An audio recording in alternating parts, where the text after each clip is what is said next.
Puji Tuhan. Sebelum kita masuk di dalam doa, mari kita belajar untuk menjadi pelayan Tuhan melalui seorang raja dari Yehuda yang bernama Hizkia. Dia adalah seorang raja. Sebetulnya raja pada zaman itu adalah orang yang paling berkuasa dan tidak ada seorang pun yang bisa mengatur dia. Tidak ada yang bisa memerintah dia. Tidak ada yang bisa menyuruh dia. Tapi Raja Hizkia bisa menjadi contoh bagi kita untuk menjadi pelayan Tuhan yang memang benar-benar berkenan di hadapan Tuhan. Mari kita baca terlebih dahulu 2 Tawarikh 29 ayat 1 dan ayat 2. Hizkia berumur 25 tahun pada waktu ia menjadi raja dan 29 tahun lamanya ia memerintah di Yerusalem. Nama ibunya ialah Abia, anak Sakaria.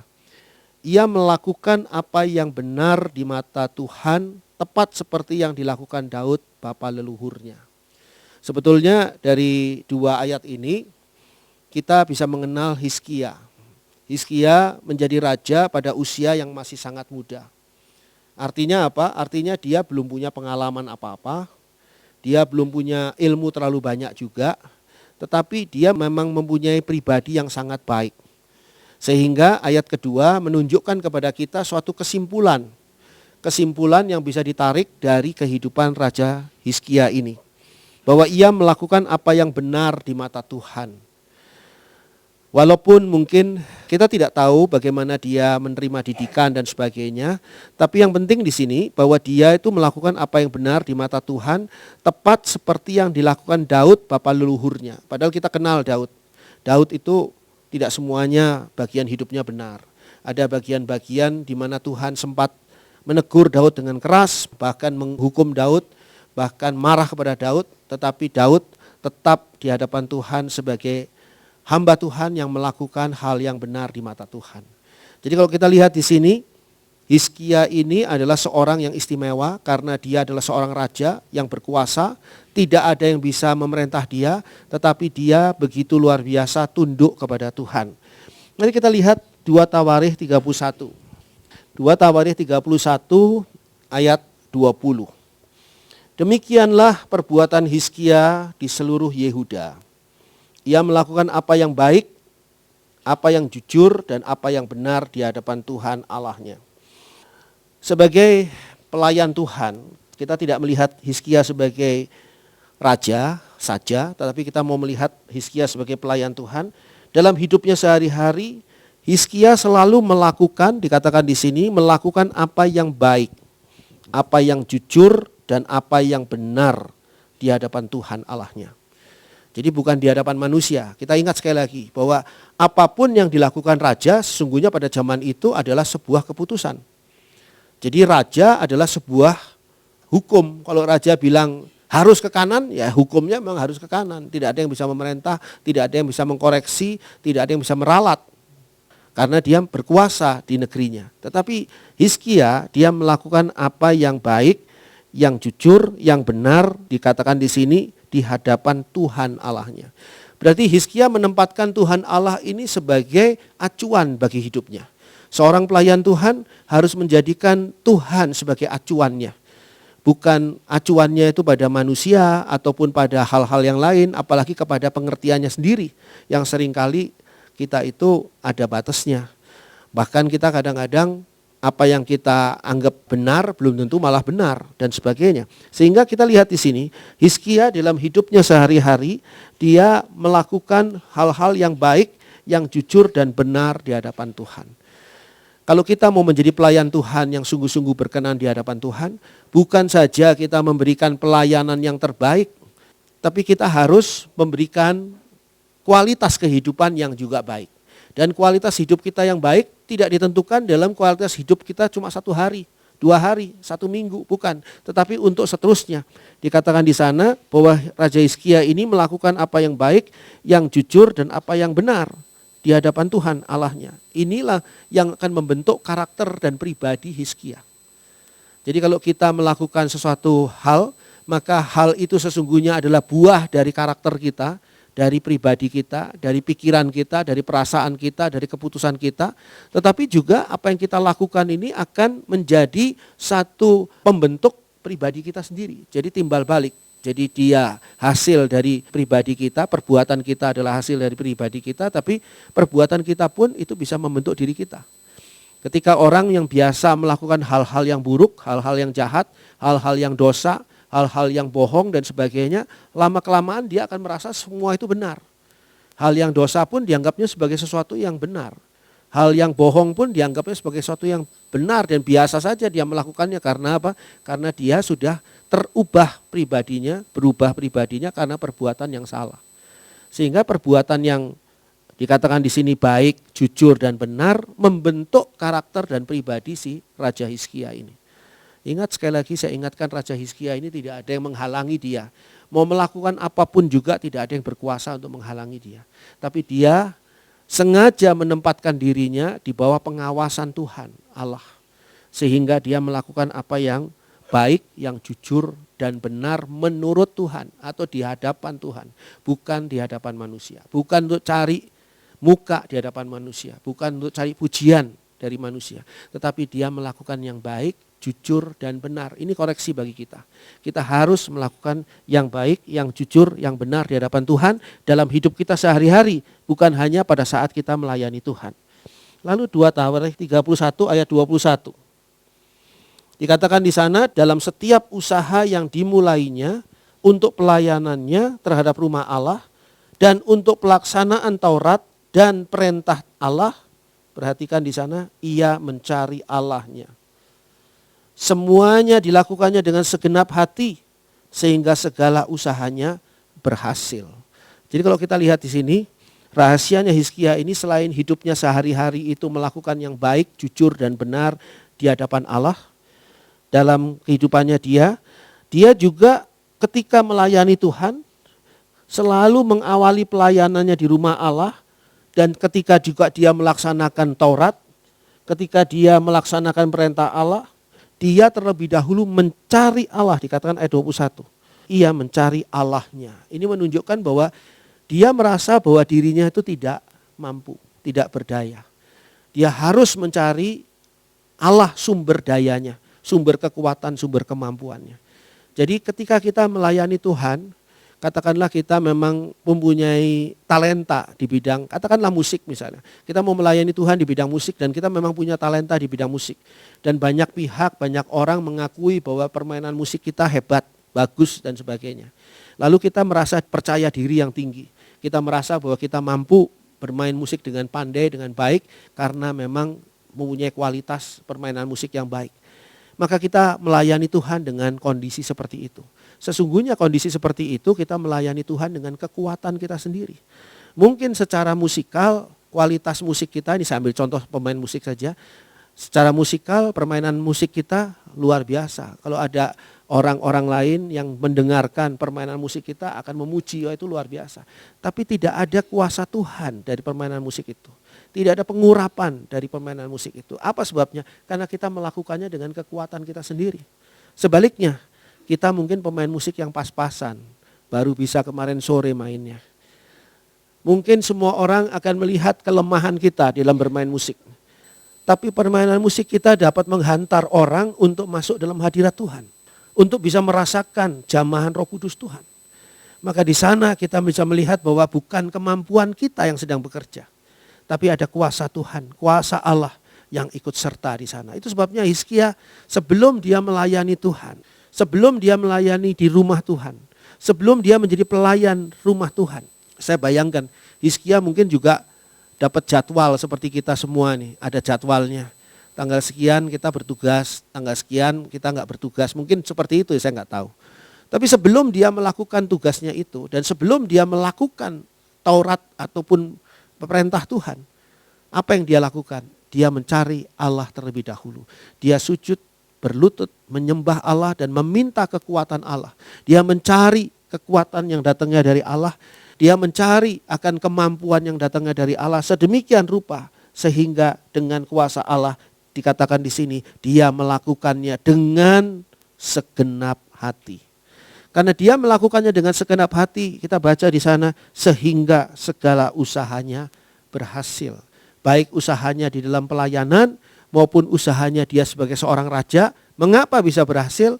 Karena dia melakukannya dengan segenap hati. Bagaimana dia bisa melakukan dengan segenap hati? Karena dia terlebih dahulu mencari Allah dan bukan mendasarkan semuanya itu berdasarkan kekuatan dan kemampuannya sendiri, tapi dia mencari Allahnya, dan dengan cara seperti itu dia berhasil. Inilah Hizkia. Hizkia adalah seorang pelayan Tuhan yang kualitasnya sudah kita baca di sini luar biasa. Tapi bukan berarti pelayan Tuhan yang kualitasnya luar biasa dan hubungan dengan Tuhan begitu indah, begitu luar biasa, lalu tidak ada masalah dalam kehidupannya. Kita baca sekarang 2 Tawarikh 32 ayat pertama sampai dengan ayat yang ke-8. Dikatakan begini, setelah peristiwa yang menunjukkan kesetiaan Hizkia itu, datanglah Sanherib Raja Asyur menyerbu Yehuda. Ia mengepung kota-kota berkubu dan berniat merebutnya. Ketika Hizkia mengetahui bahwa Sanherib datang hendak memerangi Yerusalem, ia berunding dengan para panglima dan pahlawannya untuk menutup segala mata air yang terdapat di luar kota, dan mereka itu bersedia membantunya. Maka berkumpullah banyak orang, mereka menutup semua mata air dan sungai yang mengalir dari tengah-tengah negeri itu. Kata mereka, mengapa raja-raja Asyur harus mendapat banyak air kalau mereka datang?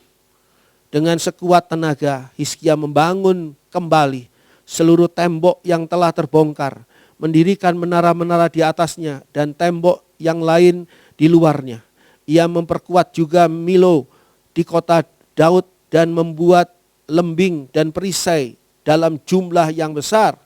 Ia mengangkat panglima-panglima perang yang mengepalai rakyat, menyuruh mereka berkumpul kepadanya di halaman pintu gerbang kota dan menenangkan hati mereka dengan kata-kata, kuatkanlah dan teguhkanlah hatimu. Janganlah takut dan terkejut terhadap Raja Asyur serta seluruh laskar yang menyertainya. Karena yang menyertai kita lebih banyak daripada yang menyertai dia. Yang menyertai dia adalah tangan manusia, tetapi yang menyertai kita adalah Tuhan Allah kita yang membantu kita dan melakukan peperangan kita.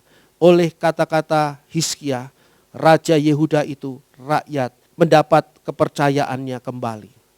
Jadi kita lihat di sini, walaupun Hizkia mempunyai kualitas pelayanan yang luar biasa, mempunyai kualitas kerohanian yang luar biasa, hubungannya dengan Tuhan juga luar biasa, bukan berarti dia bebas dari masalah.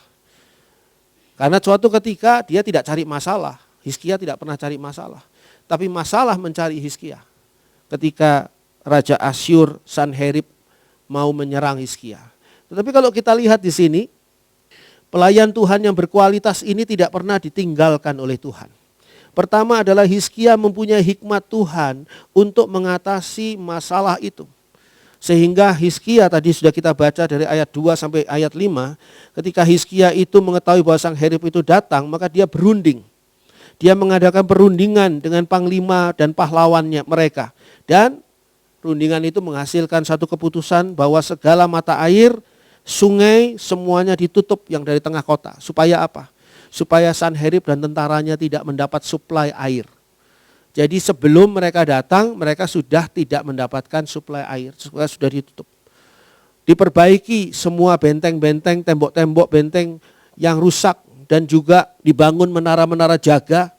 Dan juga diangkat panglima-panglima perang mengepalai rakyat. Yang biasanya tadi jadi rakyat, sekarang diangkat semuanya menjadi tentara.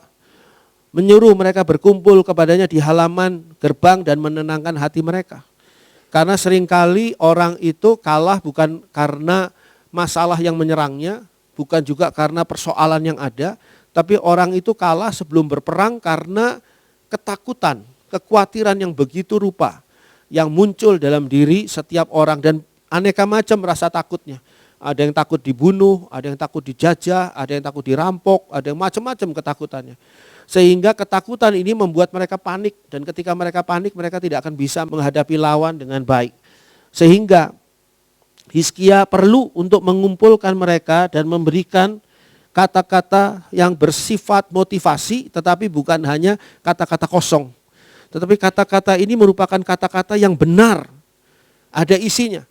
Rakyat disadarkan bahwa selama ini Hizkia sudah memimpin rakyat untuk benar-benar melayani Tuhan, menyembah Tuhan, melakukan Taurat, melakukan perintah Tuhan, mencari wajah Tuhan, mencari Tuhan sebelumnya dan sebagainya. Hubungan dengan Tuhan ini sekarang sangat-sangat berguna ketika masalah datang. Biasanya orang kalau punya masalah baru ke gereja. Orang punya masalah baru mau aktif pelayanan. Karena dia punya masalah, dia mau aktif pelayanan. Baru dia cari Tuhan ketika ada masalah. Apakah itu salah? Salah juga enggak ya. Tapi dia baru mau bersiap-siap setelah masalah itu mengancam. Hizkia sudah dipersiapkan Tuhan sebelumnya. Sehingga kalau kita lihat apa yang dilakukan Hizkia bukannya berdoa dan meminta kepada Tuhan, tapi malah dia dengan hikmatnya seorang raja, dia memimpin untuk mengendalikan segala kekhawatiran dan ketakutan tentaranya maupun rakyatnya. Dan dengan cara seperti itu Hizkia berhasil menenangkan mereka semua. Dia berkata, kuatkanlah dan teguhkanlah hatimu, ayat 7. Janganlah takut dan terkejut terhadap Raja Asyur serta seluruh laskar yang menyertainya. Karena yang menyertai kita lebih banyak daripada yang menyertai dia. Yang menyertai dia adalah tangan manusia. Tetapi yang menyertai kita adalah Tuhan, Allah kita yang membantu kita dan melakukan peperangan kita. Kalau kita lihat di sana, sebelum Hizkia menyampaikan kata-kata penting ini, Hizkia tidak kontak kepada Tuhan dulu. Tidak menghubungi Tuhan dulu dan memastikan bahwa Tuhan engkau menyertai kami ya dalam peperangan ini. Engkau berpihak pada kami ya dalam peperangan ini. Sanherib disertai oleh tangan manusia tetapi kami disertai oleh Tuhan ya. Hizkia tidak perlu melakukan itu. Apa sebabnya? Karena dia tahu persis bahwa Tuhan ada di pihaknya. Mengapa dia tahu seperti itu? Karena dia melayani Tuhan dengan sungguh-sungguh. Dengan sepenuh hatinya. Dengan sungguh-sungguh dia menjadi pelayan Tuhan. Padahal sekali lagi saya ingatkan dia adalah seorang raja. Tidak ada seorang pun yang dapat memerintahkan dia atau menghentikan dia, mengarahkan dia. Dia berhak untuk mengambil keputusan apapun. Tapi dia menundukkan dirinya di hadapan otoritas Tuhan. Dia mencari Tuhan, menyerah kepada Tuhan, mengandalkan Tuhan. Dan itu dilakukannya setiap hari. Setiap kali dia melakukan hal-hal yang baik, yang jujur, yang benar di hadapan Allah. Sehingga dengan cara seperti itu ada satu hubungan yang kuat antara Hizkia dengan Tuhan. Dan ketika masalah datang, dia tidak perlu recheck kembali apakah Tuhan masih ada di sebelahnya dia.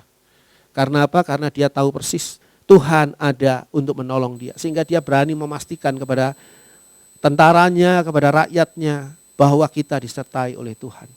Kadang-kadang kalau kita berbicara dengan keyakinan bahwa Tuhan menyertai kita, Tuhan menolong kita dan sebagainya. Pertanyaannya, sungguhkah kita yakin bahwa Tuhan menolong kita? Apakah kita yakin bahwa Tuhan menyertai kita? Kalau dalam hidup kita sehari-hari, hidup kita sudah enggak benar, jauh dari firman Tuhan, tidak melakukan yang baik, jujur dan benar di hadapan Tuhan. Kita melayani Tuhan juga asal-asalan, sembarangan saja, tidak mempersiapkan diri dengan serius untuk melayani Tuhan.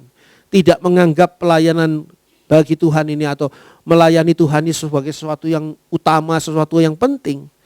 Maka ketika kita mengatakan Tuhan menyertai kami, Tuhan menyertai saya, Tuhan akan menolong saya dan sebagainya. Ketika masalah itu datang, tidak usah orang lain yang membuat kita sadar akan keraguan kita. Kita sendiri akan merasa ragu. Betul tidak ya Tuhan menyertai kita? Keraguan ini muncul karena apa? Kualitas rohaninya yang tidak baik. Seorang pelayan Tuhan harus mempunyai kualitas rohani yang baik. Sehingga dia melayani Tuhan dengan sepenuh hati, dengan sungguh-sungguh. Dan kalau dia biasa mementingkan Tuhan di atas segala-galanya, maka dia tahu kali ini Tuhan pasti mementingkan dia di atas segala-galanya. Mementingkan, menolong akan pelayan Tuhan ini yang saat ini Hizkia sedang kepepet, sedang tidak bisa melakukan apa-apa, sedang tidak bisa berbuat apa-apa, sedang diserang oleh Raja Asyur. Ini raja luar biasa, raja besar dengan tentara yang banyak, menaklukkan banyak daerah sebelumnya. Dengan kuasa Tuhan, Hizkia mengajak tentara dan rakyatnya untuk mengandalkan kuasa Tuhan. Jadi Hizkia mau untuk menyadarkan, mengingatkan kembali kepada rakyatnya bahwa kita ini disertai oleh Tuhan. Lalu kita baca 2 Tawarikh 32 ayat 20 sampai dengan ayat 23. Tetapi oleh karena itu Raja Hizkia dan Nabi Yesaya bin Amos berdoa dan berseru kepada surga. Lalu Tuhan mengirim malaikat yang melenyapkan semua pahlawan yang gagah perkasa, pemuka dan panglima yang ada di perkemahan Raja Asyur, sehingga ia kemalu-maluan kembali ke negerinya. Kemudian ia ditewaskan dengan pedang oleh anak-anak kandungnya sendiri ketika ia memasuki rumah Allahnya. Demikianlah Tuhan menyelamatkan Hizkia dan penduduk Yerusalem dari tangan Sanherib, Raja Asyur, dan dari tangan semua musuhnya. Dan ia mengaruniakan keamanan kepada mereka di segala penjuru. Banyak orang membawa persembahan ke Yerusalem untuk Tuhan dan barang-barang berharga untuk Hizkia, Raja Yehuda itu. Sejak itu ia diagungkan oleh semua bangsa. Tuhan tidak pernah melupakan dan membiarkan pelayannya. Kalau kita melayani Tuhan dengan sepenuh hati, dengan sungguh-sungguh, maka ketika kita diperhadapkan dengan masalah dalam kehidupan kita, Tuhan yang akan turun tangan. Kita lihat di sini, Hizkia sudah siap dengan panglima-panglima perangnya. Hizkia sudah siap dengan tentaranya. Tetapi lihat di sana Raja Asyur dikalahkan oleh malaikat-malaikat Tuhan. Jadi kalau kita lihat di sini, Hizkia sebetulnya tidak melakukan peperangan ini. Yang melakukan peperangan ini adalah malaikat-malaikat Tuhan. Dan mampu mengalahkan akan Raja Asyur ini. Tuhan memberi kemenangan kepada Hizkia. Tuhan memberi kemenangan kepada orang-orang bangsa yang dipelihara oleh Tuhan. Yang senantiasa melakukan hal yang baik, jujur dan benar di hadapan Tuhan. Dan Tuhan juga memberi kemuliaan kepada Hizkia dan seluruh rakyatnya. Ya kalau kita lihat di sini, Tuhan tidak pernah berhutang terhadap pelayan-pelayannya. Tuhan tidak pernah lalai terhadap janjinya. Tuhan selalu akan menepati apa yang menjadi jaminannya ketika kita sungguh-sungguh hidup sesuai dengan firman Tuhan. Dan kita melayani Tuhan dengan sungguh-sungguh dengan memakai rahasianya Hizkia. Yaitu sebelumnya mencari Allah terlebih dahulu. Itu sebabnya kita mengadakan doa pengerja pada setiap Sabtu sebelum kita melayani Tuhan pada besok hari Minggu dan juga pada hari Rabu yang akan datang. Apa sebabnya? Sebab kita mau mencari Allah di dalam berdoa pada saat ini. Kita mau mendekatkan diri kita. Kita mau bersandar kepadanya. Kita mau meminta berharap kepadanya untuk pelayanan kita, untuk kemajuan gereja kita, untuk segala sesuatu yang mungkin saat ini sedang kita hadapi. Masalah-masalah yang nyata maupun masalah-masalah yang tidak bisa terlihat oleh mata. Semuanya itu ada dan tersurat maupun tersirat semuanya ada yang harus kita hadapi dalam pelayanan kita. Tapi ingat bahwa kita disertai oleh Tuhan. Dan ketika kita disertai oleh Tuhan, jaminan kemenangan ada pada kita. Jaminan kemuliaan Tuhan yang berikan. Puji Tuhan. Amin.